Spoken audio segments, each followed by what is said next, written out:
Mouth breathing is a really chronic health condition. So if you're a mouth breather and you're listening to this podcast, the Munchie is a great tool for you to help retrain and re-educate yourself to be getting that nose working. And if you've got children and you can see that they're mouth breathing, that's probably the key take home.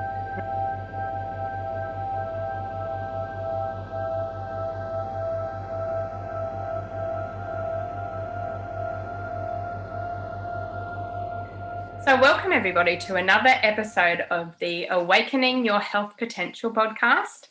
And today I have the amazing Mary Bourke, who's located in Newcastle, New South Wales, Australia.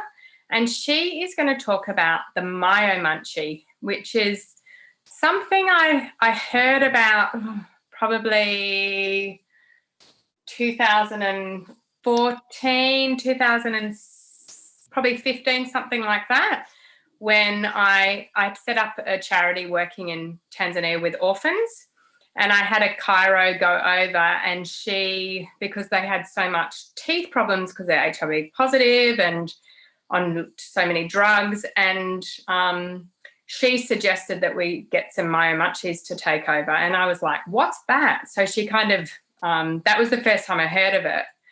And then it would have been a number of years after that, never followed up on it. I heard you speak at a seminar, can't remember which one it was. And, you know, Mary, you've got a really great vibe. You've got like a lot of passion behind it. And so I thought it would be something that would be a really great conversation for people to listen to and learn about. So welcome today. And can you start with your qualifications and how you kind of got into this, because I think it's a really interesting story for people. Absolutely. Well, it's lovely to be here, Sarah. Thank you for giving me the opportunity. I'm always happy to speak about all things Myo-Munchee. So great to be here. So I'm a chiropractor, similar to yourself, and I've been in practice for almost 30 years now, long time in the chiropractic space.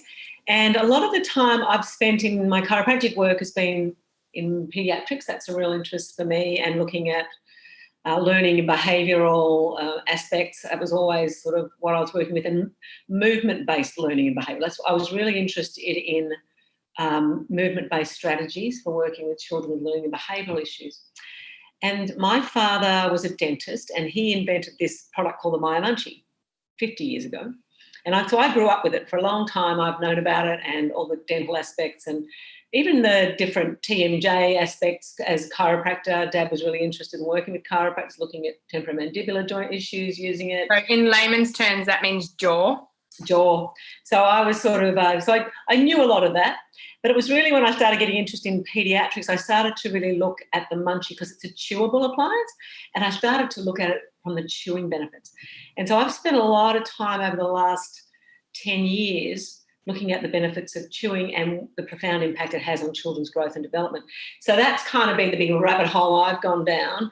So it's kind of slightly off centre for a chiropractor, but with my history with the Munchee, which I'll talk a little bit about because it was my dad's work, life's work, and I've picked it up now and brought it through because he died 4 years ago. And it's an amazing, and people get very interested because it's quite this amazing story. So I will go there if that's okay and tell the story of the Munchee, which is a chewable appliance. So for those who don't know what a Munchee is, it looks a bit like a mouth guard, but it's soft and flexible and squidgy, and it's got little prongs on it, and you put it in your mouth and you chew it. And the idea is you chew it for about 10 minutes a day, and it really helps. It's like oral physiotherapy for the jaws and face. So it's really fantastic and really, really relevant and important in our sedentary kind of society that we live in. So I'll talk a little bit later about the profound benefits of chewing that we're finding now even more. But how it started with my dad was way back in the 1960s, he found the jawbone of an Aboriginal Australian, First Nations Australian, out on Broughton Island, just off the coast of Nelson Bay. He was on a little island there on a fishing trip, and he saw this jawbone and was like, wow, that is so different to the jaws of the patients in his country, Maitland. That's where he practiced. The clinics there, his dental clinics, really poor oral health, gum tissue that was in really poor condition, and teeth that were falling out. And this jawbone that he found was really dense. The bone was really dense. The teeth were firmly rooted into the bone. And he thought, wow. And the teeth were worn down. So he looked at that, and that really made him think, what is different? There's something really different.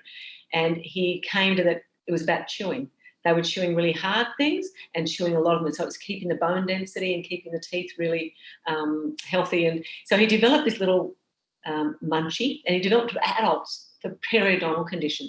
So it's really... So originally it was for adults for periodontal conditions. Yeah. So, okay. So it's great for adults for massaging the gums and keeping the bones really firmly dense. Like, when we know that as chiropractors, you've got to keep moving to keep the bone density and keep exercising. The jaws are the same, and unfortunately we don't use them like we should be. Ancestrally, we have a lot more potential in these jaws than we use them for. And so what happens is the jaw bone density starts to decrease as we get older, and the soft tissues around that area as well, the condition. So the munchie is a great way to just keep your lips, face and jaws and gum tissue really healthy and well. So great for adults. Chew a munchie 10 minutes a day. Brilliant. We say chew it in the shower. It's a great way to... That's a good idea. System. Yeah. And the other great benefits of chewing from that perspective is saliva reproduction. Now, saliva is nature's way of cleansing the oral cavity. Well, that's how it came up with the orphans, of course. You know, it was like, I remember speaking to this dentist who was quite local to me in when I had my practice in Mossman, and I said, what can I do for these kids? You know, like, their teeth are terrible. They're constantly sick. They're on heavy duty HIV meds. And he was like, they need more saliva.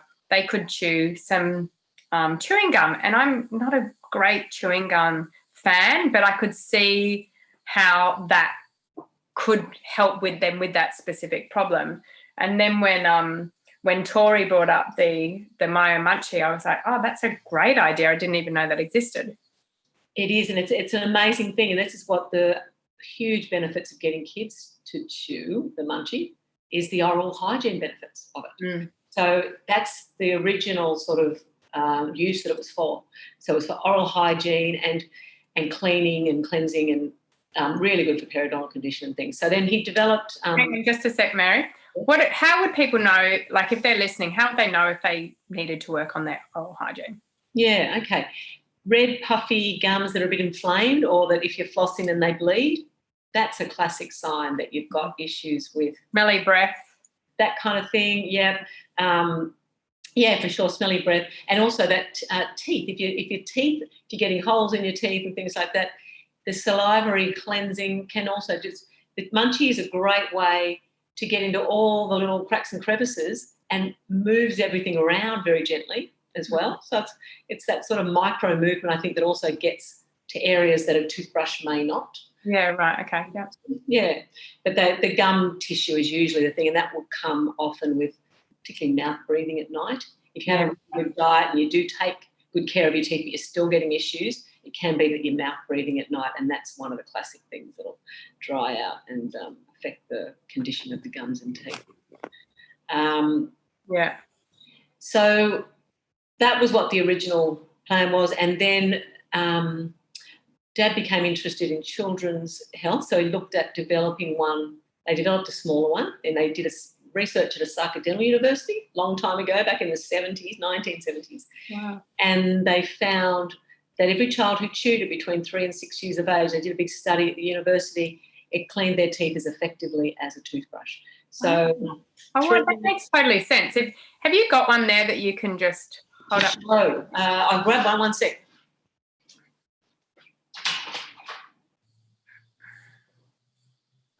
Meanwhile, we'll just wait for Mary to come back. Yep,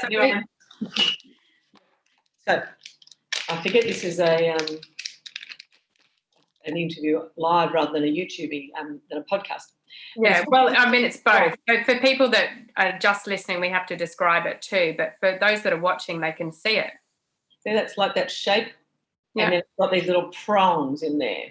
Yeah. So it's a little bit like those masseur sandals. Yeah, that's what it reminds me of. Yeah.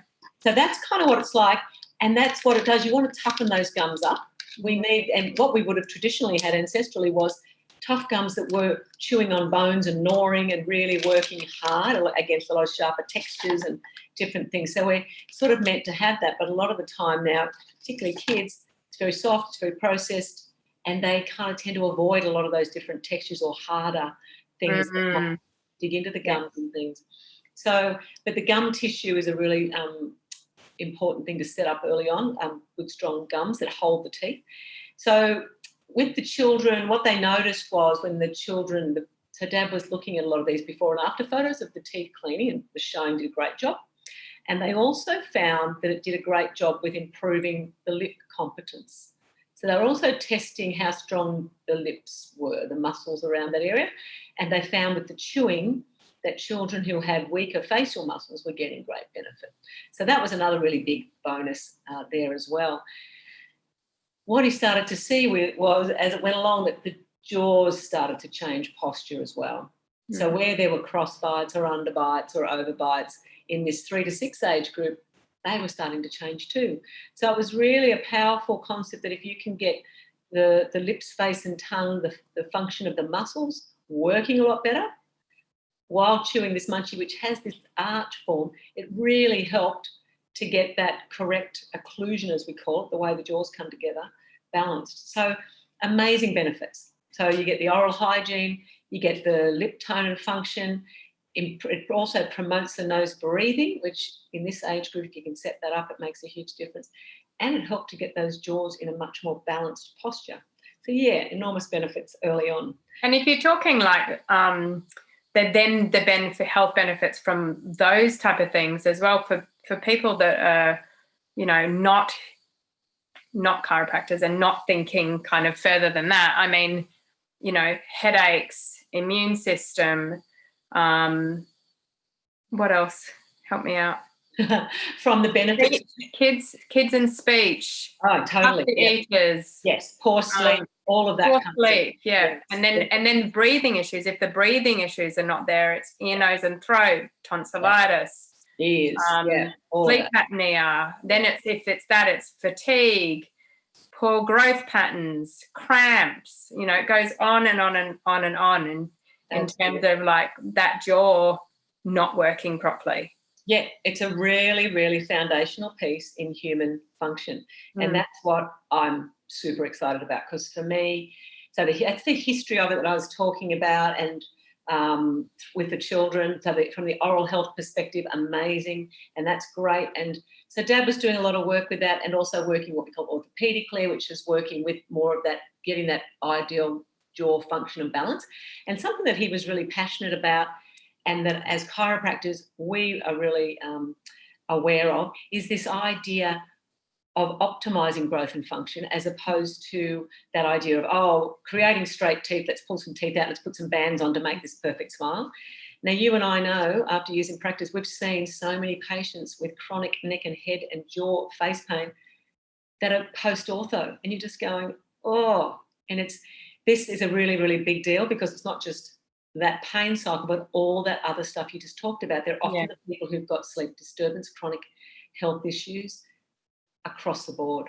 And then how many people from, those, pull out the 4, braces to make it all straight. I've had patients that have then gone and broken their jaw when they're adults to then get the alignment right, because the whole growth has just been messed up by doing that. So fortunately, I don't find as many dentists are doing that these days, which is good. Like, they tend to be more expanding and then trying to straighten, correcting afterwards, which is so much better. But oh my goodness, the mess people have made, like, without that realization of how it all connects with everything else. Yes. And so the more we can work in that early developmental space, under 6 in the primary dentition, the much better outcome we can get, because we might not get perfect straight teeth in that first 6 years, but if we can get the better balance, then if they want to get straight teeth, at least their system is ready for it. Because what happens is, when you take a child who's got a crossbite or other big occlusal issues, that's quite a big deal on the whole body when they start to try and change that. because they have to force it to do it. Mm. So it's a really powerful little tool if we can get children using it. And again, it's much more in a preventative space rather than, okay, this has all happened, now we've got to fix the problems down the track. It's like the way you can kind of, which is what chiropractic is really all about, isn't it? It's like, what can we do early on if we're looking down the track? How is this going to influence this? And kind of prevent that by getting the teeth and the jaw and the gums all working better. Yeah. And really, I think helping parents understand that foundational piece and how relevant it is to everything else. So it's not just about making sure they've got a perfect smile. It's way bigger than that. And it's so my big thing now is that now that I've taken on looking after the Munchie, the legacy, I've got the privilege of bringing this legacy work, my dad's work, 50 years of his amazing life's work, of all the benefits he found, into this next generation, and that realisation too of the profoundness of that early oral development, and starting to talk about the oral milestones, because there's oral milestones that we have almost disconnected from. And when they don't connect in there, we know how important body movement milestones are. And that's something that I have done a lot of work on and been really interested in, that early 12 months of a child's life and the rolling, crawling, kind of crawling, all those pieces and how they all fit together and how that all drives a lot of the brain function coordination of two sides of the hemispheres and postural function, cerebellar, all that sort of stuff. I'm now looking at it through that lens of the oral milestones. Oh, wow. Because we have oral posture. We have an ideal oral posture that works in beautifully with the body posture when they both work together. Well, let me tell you a story about that. I probably like a good 15 years ago, I had a lady come in and she'd lived in Hollywood for a long time. She was probably in her late 50s, early 60s, something like that.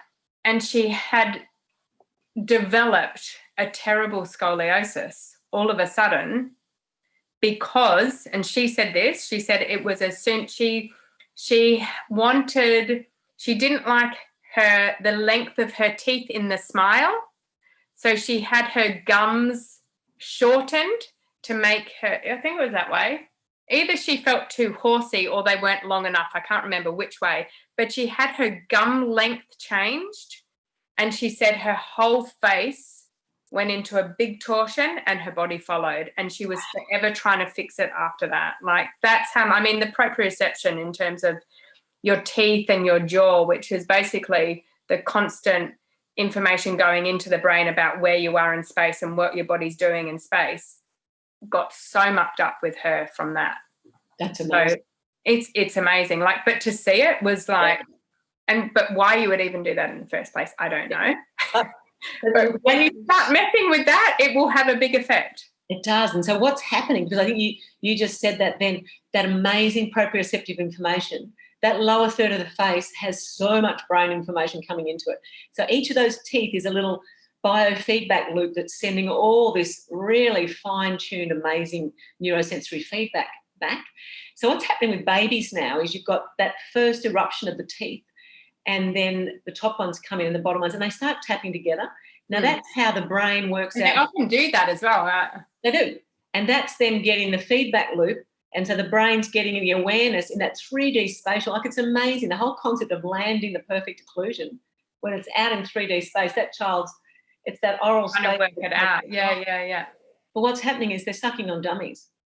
And when they're sucking on the dummy, they're totally stuffing up that feedback loop and they're interfering. Of course, because they don't actually touch their teeth. Yeah, so we've got a huge problem on our hands here because these children, this is what's happened. In 20 years, that's shifted so phenomenally. How much time, it's the time and frequency of use that has the impacts with dummies or pacifiers, whatever they're called, and how long it's in there for, and the dimensions and the growth that's occurring in the oral space. And this is part of this oral milestones. It's really important to know what should be occurring and to get that thing out of the road to allow it to occur, because that's what I think is really, really happening. We've done all the literature review on the impacts of pacifiers, and we've published that and put together safe guidelines for safer pacifier use so that we can share it with our patients about things to be aware of, because from 18 months we know it will have impacts on ear drainage, sinus, occlusion, all of that stuff. As in, if you're going to use a pacifier, by 18 months, you really have to be started getting rid of it or gotten rid of it, or what's your... I would say gotten rid of it by 18 months, but by 6 months, you need to start understanding the impact. It's no longer neurologically appropriate. Yeah. It starts to have impacts. So if you're going to use it, you need to use it when you need to use it, not for fun. Yeah. If you just have it in the child's mouth, it's going to affect the way the oral space can grow and function. Which then, again, affects brain development, affects your jaw, your neck, your posture, your proprioception. Yeah. So it's really quite an amazing... so that's what I'm really starting to connect is those... right. And how important that... Particularly like that suck, swallow, breathe mechanism. So if we're working with babies, and that's what we're sort of looking at to make sure they can breastfeed, to be able to do that coordination of the all the cranial nerves to get that action. And then the next piece is the chew, swallow, breathe. And what's interesting, I'm really starting to see that now, these children who they can't chew with their mouth closed, they can't chew and swallow and breathe, they can't coordinate because that's the next piece on from suck, swallow, breathe. Actually, there's an interesting test we can do on ourselves, isn't there, with this? Is it like, what is it again? You like close your mouth, put your tongue somewhere and swallow? Yes, tongue on the roof of the mouth. And you should be able to swallow. Yeah. So if everyone does that, close their mouth, put the tongue up on the roof, and you should be able to swallow. Yeah, I remember doing that with you at some stage. And what you're looking for, that's right, is to be able to take a glass of water and without your lips, not using your lips to swallow. A lot of people have got this swallow mechanism where they use the whole body. Oh, yeah. They have to, it's a whole body movement to swallow. It should just be the tongue. Yeah. The back of the throat there working. And that's when it does work like that, the tongue pushes up on the roof of the mouth, drains the sinuses, pulls on the eustachian tubes, opens the ears. The whole thing works beautifully. Yeah, wow, amazing. On that note, I had a client a few years ago who, really sweet little girl, but not putting on enough weight. Like she was getting quite skinny, growth milestones weren't getting there. She was getting fussier and fussier and fussier and eating less and less and less, to the point where her mother wasn't sure if it was like a psychological thing or a mechanical thing or what it was. I think it was probably a combination, and from memory. But I just remember, like, you know, when I first saw her, she literally could only use a teaspoon and could only have like half a teaspoon's worth of things, something soft, on the teaspoon and eat it like that. And by the time I'd finished with her, we were up to like half a tablespoon. But, you know, I put her onto that Myo-Munchee because she had just no strength. She had no strength to actually open her mouth, close her lips, chew on her food and swallow. Like, so her body was growing or trying to grow, but there was so much weakness through there. So, it was quite phenomenal how bad that had gotten for her. And I think she was about seven or eight by that stage. Yeah, and this is why if we can do more understanding and promote more understanding around oral milestones, people can pick it up earlier. Yes. There's loads you can do. Yeah. By the age of 2 years, they should have pretty much the apparatus, lower third of the face, to be able to chew anything, to do all that work with the jaws. They should be speaking. They should be nose breathing. They should have the correct swallow pattern. That all should be in place. So I think really starting to be aware of that, because if they haven't, then it's going to start cascading that they'll have. Yeah, it's the cascade that happens. It kind of, what's the word? It's like a snowball. It gets bigger. The effect gets bigger as you get on. And it'll start being very obvious in symptoms like the fussy eating and the speech issues, the ears, like all those things will start to be apparent. Yeah. Whereas they might not have been apparent in that first 2 years because there wasn't too much expectation around what should be happening. Yes. So I sort of it's true, because people don't really know until. No. Yeah, it's like once it starts getting bad, then people go, oh, there's something that's happening, but I don't even know where to start with it. I don't know, who to go to or where to start. Yeah, so that's my ultimate aim, is education for parents around the importance of chewing as a milestone. Yeah. To chew the child, and when it's age appropriate, you've got to bring it in. And because that lower third of the face, we do so much with it. There's so much expectation around what we should be able to achieve with it. And if there's none of that tone, like you found with that little girl, missing all that tone, it requires a lot of good tone and coordination and function to do all those things. because and any child who's got any of the, what's the word? They're not able to, sort of almost thinking dyspraxia or something, but just that motor planning, that ability, disorganisation. If there's any disorganisation of that messaging for them, then that can really affect. And there's that child at 7, and it's just all compounded to the point where there's a really big problem. Yeah. But that would have been a problem that we could have identified at 2. Yeah. If we knew what those milestones looked at like. Yeah. So are those milestones clear yet? Like, can you summarise them, or you're still working on it? Well, I'm sort of working on it, but the biggest one is chewing at sort of 5 to 6 months. That's when they're ready to chew. So similar. So what sort of things should they be chewing? Like harder foods no, toys. Oh, toys. Okay. Yeah. So it's Yeah. making sure from about 4 months they've got this opportunity to learn discriminative mouthing. Yeah. So having things they stick right in their mouth, their hands go in, the fists. Yeah. That's how they start to really define their oral space, and then having things that they can get in there. And then when they start to eat, making sure they have opportunities of that baby-led weaning idea, that they're putting things in there and they're setting off that gag and they're activating and they're getting their neurology working and tuned. There's a big movement with kids and handheld foods these days.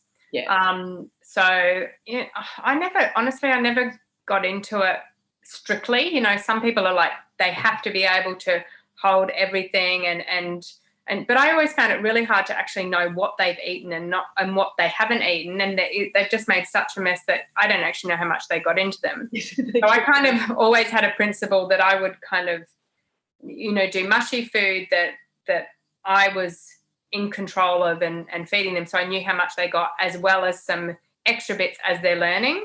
Yeah, perfect. That's how I don't know if that's right. No, I think it is the right thing, because the other thing they need is they need the textures. They need to be able to manage smooth, lumpy. Okay, right, yeah. Big textures. They're all really important. And so I think, yes, mothers want to know that they've got a bit in. That's important. That is important. We need to know what they have got in. But it's also important they're getting this opportunity for this discriminative mouthing. They're getting that tongue. The tongue has 6 different muscles that make up the tongue, and thinking about all the different things it should be able to do. It should be able to twist and turn and push out the front and isolate the tongue tip and mash, and child should be able to keep the food. By the time they're 18 months, 2 years, they should be able to keep that food in their mouth and manage it round their mouth with their tongue. It's quite amazing, that ability to do all those different pieces as they go along. So, and that's one of the bigger things too, with even people who are nutritionally aware are quite often giving them smoothies with lots of good nutrition, but there's no chewing involved. So if you are this is where the munchie's great. Okay, we know that they're at least getting 10 minutes of chewing a day.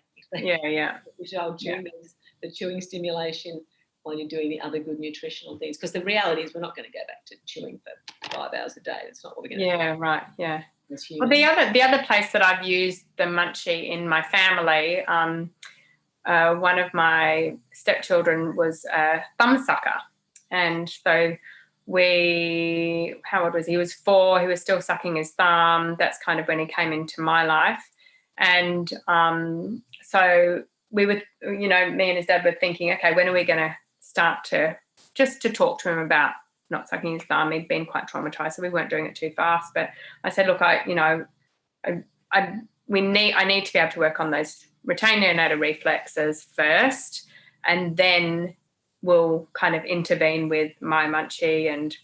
And so it worked so easily. I was so surprised. So I worked on some of the mouthing, the reflexes, and then I asked him if he was ready to stop sucking his thumb, and he said he was, and I had a munchie ready for him, and oh my God, the saliva, like he had no lip strength, like it just couldn't keep the lips together. The saliva would literally just be pouring out, and initially it was just holding it, not chewing on it, just holding it was really, really hard for, I don't even know if it was 30 seconds, a minute.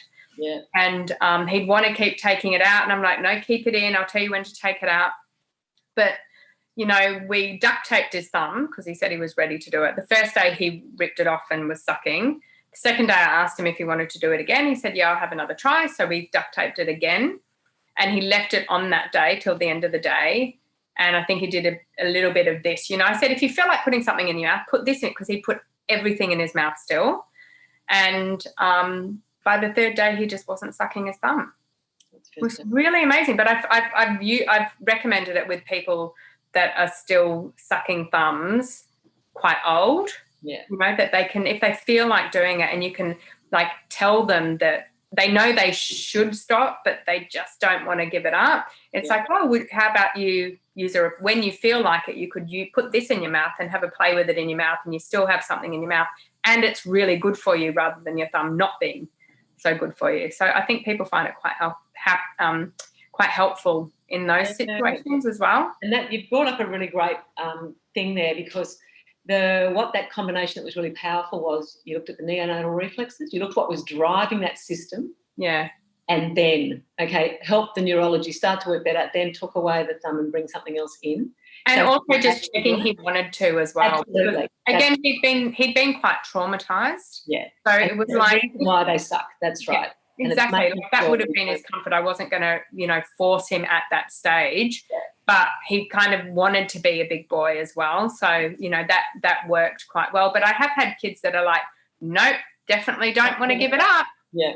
And so, then I talk to parents about, using, a bit of reverse psychology, a bit of like, you're 4 now, and 4-year-olds can still suck their thumb. But when you're 5-year-olds just don't suck their thumb. So, getting in some programming in there, that can be helpful as well.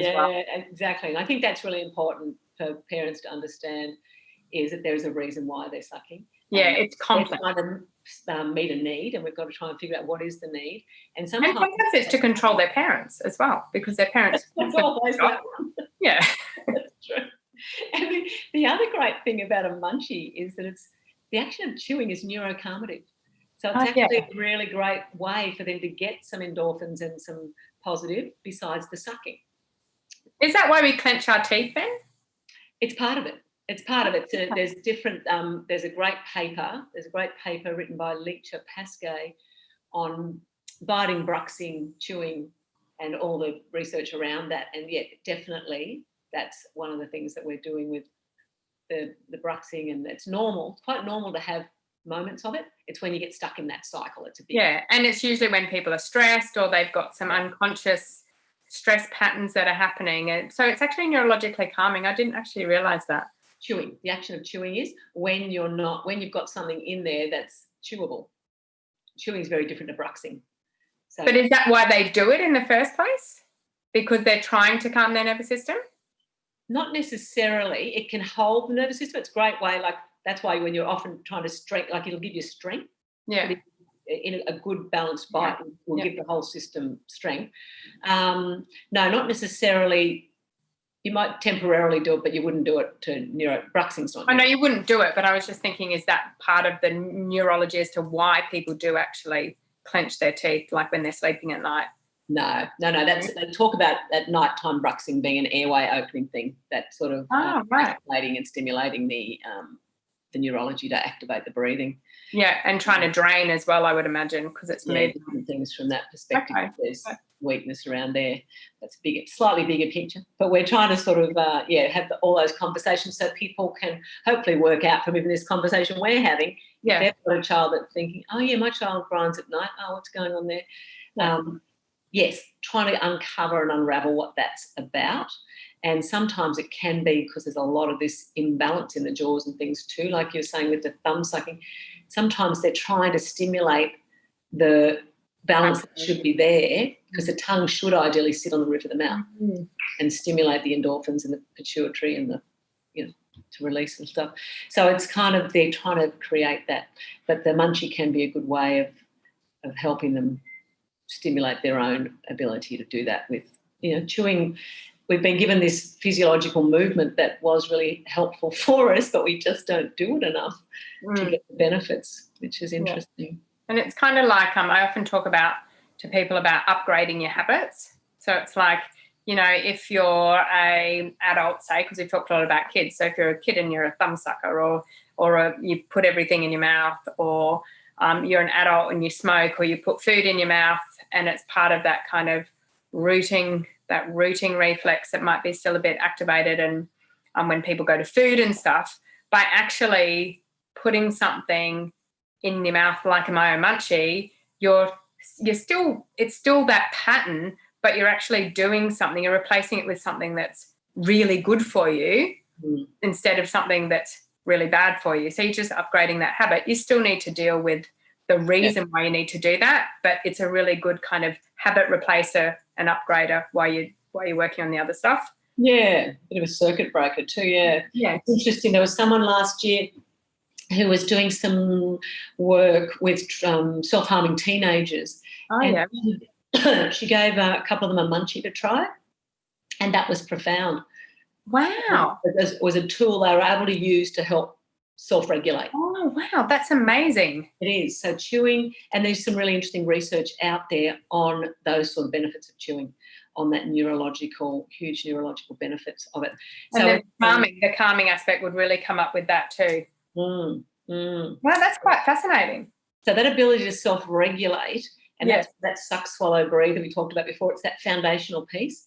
If you can we've been given this opportunity, well, when the physiology works well, every time you suck, swallow, nose, breathe, or when you swallow with a correct swallow pattern, tongue on the roof of the mouth, activating back here, nose breathing, you're tapping the vagus. It's those ways of getting that vagal activity working, and it's this ability to keep your self-regulation managed. So when we haven't got that working, which is a lot of people a lot of the time, it's very easy to wind up into a situation where your nervous system's in that sympathetic response and you can't bring it down. Yeah, so people with anxiety, and that word is thrown around so much these days. So many people say, I'm anxious, I'm anxious, I'm anxious, I'm anxious.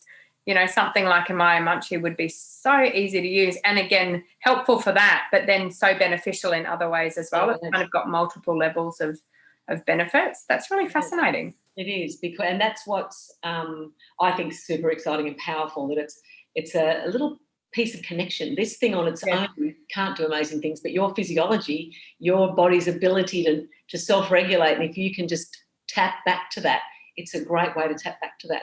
When you've got it in there, you can't breathe through your mouth, so you have to work out how to breathe through your nose. So it's a great reinforcement of that. If you can have a munchie in your mouth for 10 or 15 minutes at a time, it's helping you reprogram. To swallow with a munchie in your mouth, you can't tongue thrust swallow. You have to use the back part of the throat and the tongue. You have to lift the tongue. So it really reinforces those two really important aspects, and then the chewing. Then you do some chewing and you get the oral benefits as well of teeth, of cleaning and cleansing. So, amazing little device. So we call it a small device with big impacts because it's pretty amazing. Yeah. And what about, adults with or children with sleep apnea? Does it help with sleep apnea, even though, do you ever recommend it for night? Yeah, well, look, it's really about looking at what's driving that and making sure that, so certainly with children, sleep apnea is not something I deal with necessarily, but kids who snore, barks, grind, disturbed, I work with that kind of thing with a munchie for sure, because that can sleep with or during the day. A lot of the time it's just during the day to improve the tone and function of the lips and face. Yeah, of course, and that then has the effects. Yeah. So sometimes then parents, we will get them to sleep in it for a period of time as well, but most of the time you'll start to see that change in the under fives. You start to see the change just by allowing the activity of getting everything working and getting that. A lot of the time you've got this real stagnation of the lymph, so you've got big tonsils that are kind of just sitting there, not draining. So if you can get that back part of the tongue working, get that activity of the pharyngeal walls, you can start to get the tone around the tonsils so they can start to get more airway. The tongue being flaccid is another real piece of why they'll get that airway disturbance as well, because the tongue's a muscle. And if it's not well toned, it'll look like a big flaccid tongue sitting in the back of the throat, but you can tone it up. So it's working with that kind of thing. Actually, that's the other person I've used it on, is a girl. I think she was probably about 3, and she looked like she had a really enlarged tongue, but it wasn't pathological at all. It would just sit out of her mouth, nothing pathological. And again, worked on her reflexes and got her to get a munchie just working on the reflexes helped set it back a little bit. But because it was so used to being forward, the munchie then just took care. And then the speech improved really quickly. And because then they have more control of this tongue instead of it just kind of sitting there. And it was like a big thing that hung out of her mouth that she could actually use it and be more in control of it. Yeah, so that's fantastic. That's exactly the sort of thing. I love the way you're marrying those two together, and I think for chiropractors it's a really great tool because we can work on those neonatal reflexes and help get that neurology working better, and then we've got a way to positively influence through the oral aspect to allow that system to reconnect. Great combination. Yeah. So going back to adults with sleep apnea, would they sleep with it in their mouth or snorers, for example? Not if it's snorers. It can be really good for snorers or grinders and things like that. Yeah. I generally get my patients to use it passively during the day quite often. If a TMJ person, I'll just get them to use it to reprogram. Basically, they're trying to help ease. These people who've got both snoring, sleep apnea. I generally don't go. Sleep apnea is kind of a medical condition. Yeah. I sort of, stay on the side of. But anyone who's got this disturbance and they know they're mouth breathing at night and they're snoring, we can definitely work with that by, if they put the munchie in their mouth and they rest their jaws in it, it'll really help stretch a lot of those muscles under here, help tone a lot of that, and with the same patterning of the swallow and training the nose breathing. So if they can do that during the day for sort of half-hour periods, a couple of times during the day when they're just at home doing whatever, then they can look towards trying to train themselves to sleep in it at night. And my husband sleeps in one every night, has done for a couple of years. Just loves I would imagine that would be like really impactful. Yeah, and it can be. You have to then do the right breathing pattern. Yeah. So it can be really, really helpful for just keeping those jaws forward and the lips together and the nose breathing and the tongue doing the right thing. So it can be really great from that perspective. Over time, if you do sleep in it long term, you can tend to shift the jaws slightly. So I tend to not do it long term. I just do it for short periods of time of, say, 6 weeks. So getting into create a change, and then you're looking for the patient to be able to hold the change. Yeah. But great for that, really great for that. And then it can, certainly certain people can and do wear it for years on end. Yeah, great. Is there anything else that you think people should know? Right. Okay. We've covered a lot. But I'm leading the chewing revolution and joining the dots between, chewing, breathing, sleeping and health, and really understanding how important those pieces are. Mouth breathing is a really chronic health condition. So if you're a mouth breather and you're listening to this podcast, the munchie is a great tool for you to help retrain and re-educate yourself to be getting that nose working. And if you've got children and can see that they're mouth breathing, that's probably the key take home. That's not the way we should be functioning. Our nose is our breathing apparatus, and it's really important that we do, because it's so important for our ideal optimal functioning. So it's one of those things in a child under 5, get that system balanced and get that nose breathing working, figure out what's underneath that, why aren't they breathing through their nose, because something must have happened early on to set that up, whether it was chronic sinus congestion or not being able to breastfeed or tongue dysfunction. There's lots of different pieces that can set it up. Yeah. But understanding it's not what we're looking for. Amazing. Well, how can people find you, Mary, and find the Myo-Munchee? And you can just order them online, right? So if you want to tell people about that. Yeah. So just go to our website at www.myo-munchee, Myo-Munchee, double with a double E, munchie with a double E.com. And just have a trawl around, have a look at the website, have a look at a few of the videos on there, and you'll get more of a sense of what it looks like, what it's about. But it's a great little tool to just have there, and we have families that they all buy one. And it's a great way to do that. If you want your kids to chew, they actually love to see you chew. Yeah. It's a great thing to do together, and for all those oral benefits across the board. We're doing research at the moment with Newcastle University looking at the benefits in aged care as well. Yeah, that's what I was thinking. I was actually definitely for little kids, but I'm thinking, as people age and they stop chewing as much, and then they're snoring and they're not breathing properly, and their blood pressure's going up and their heart rate's going up, and Like in terms of like that general health picture, this is like so easy for them to implement. It is. And the great thing is Dad did the research on that as well. So he was still using Munchee at 91 and, profound really. So we've got all the research that he did over all the years of all the benefits for all the ages. And it's is that easy for people to find online, the research, if they're interested? There's some research papers in our on the website. Oral physiotherapy and then all the malocclusions in the primary dentition and things, papers that he had published way back then, and then we're going to be publishing new research, which is exciting. Over the next year or two, we'll be bringing in official research as well. Yeah. Amazing. Are you on social media as well? Oh, we are. Munchee on Instagram. And I have a practitioner page for people like yourself, Sarah, on Facebook. Is it just Mary Bourke or Mary Bourke Chiropractor? Munchee practitioners. Oh, Munchee practitioners. Oh, 4 practitioners. Oh, okay, right. Oh, great. Okay. Yeah. Awesome.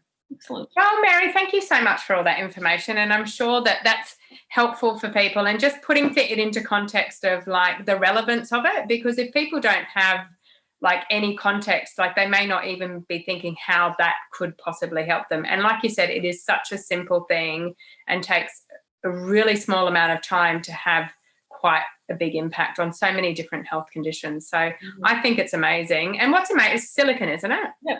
Yeah, it's just made out of silicone, and it's like when you actually fill it in there, it makes your lips and your muscles work, and it feels like a massage at the same time. It's quite comfortable. So yeah, absolutely. Once you get used to it, like those masseur sandals. Yes, it's like the masseur. Yeah. Yeah. Thanks for having me, Sarah. Great to see you. Absolute pleasure. Thanks for coming on, Mary. Bye-bye. If you loved or learnt something in this episode, share it, and don't forget to subscribe. I look forward to bringing you next week's Awakening Conversation. Have a wonderful week.